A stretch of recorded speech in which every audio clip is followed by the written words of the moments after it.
Sir आज सपा का delegation भी वहां पे पहुंचा हुआ है अभी।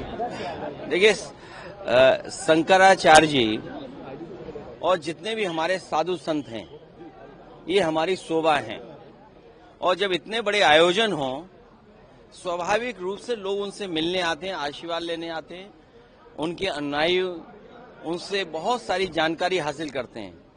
यही सनातन धर्म की परंपरा है और अगर परंपरा कोई तोड़ रहा है तो वो भारतीय जनता पार्टी है। भारतीय जनता पार्टी को ऐसा व्यवहार अपने अधिकारियों के माध्यम से नहीं करना चाहिए था। भारतीय जनता पार्टी ने जानबूझ करके संतों को, साधु संतों को और तमाम लोगों को जानबूझ करके अपमानित किया है। जो संविधान, जो कानून, जो देश का हमारी पहचान है, जो भाईचारा है, जो हमारी संस्कृति है, जिसको सम्मान दिलाने का काम होना चाहिए, वो भारतीय जनता पार्टी नहीं कर रही।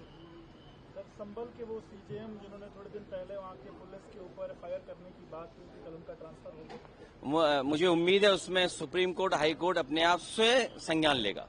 सर लेकिन सुप्रीम कोर्ट और हाई कोर्ट स्वयं संज्ञान लेगा और मैं समझता हूँ देश के जितने भी बुद्धिजीवी लोग हैं और जो जजेस लोग हैं वो स्वयं संज्ञान इस बात को लेंगे। ये हमारे और आपकी चर्चा की बात नहीं है।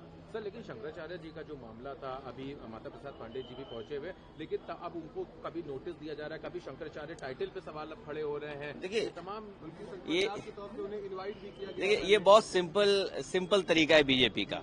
आप एएनआई हैं, आप एबीपी हैं, ये कोई और चैनल है, ये एक और एजेंसी है।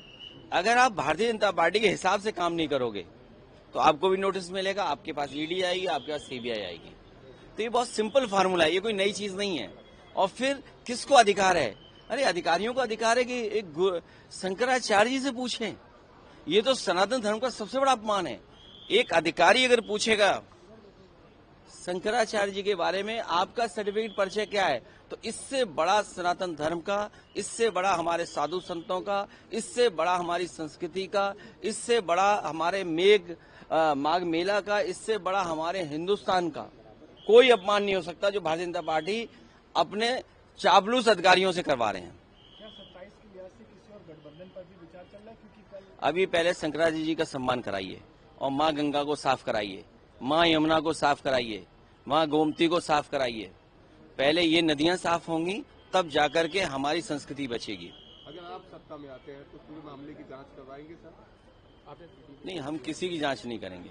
हम लोग जनता की सेवा करेंगे और शंकराचार्य और साधु संतों से हम लोग आशीर्वाद लेकर के जनता की सेवा करेंगे।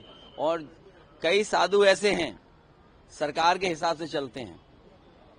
आपसे बेहतर कोई नहीं समझेगा। अपने आर्काइव की वीडियो निकालिए, देखिए। ये सरकार के हिसाब से चलते हैं, वो असली नहीं होते हैं। वो जो सरकारों से टकराते हैं वो सच्चे साधु संत। आपके मोबाइल पर तुरंत आएगी ब्रेकिंग न्यूज। स्क्रीन पर सबसे पहले दिखेगी बड़ी खबर। देश दुनिया की हर खबर एक जगह। अब आपके मोबाइल पर तुरंत फटाफट इंस्टॉल कीजिए न्यूज नेशन ऐप और रखिए खुद को अपडेट।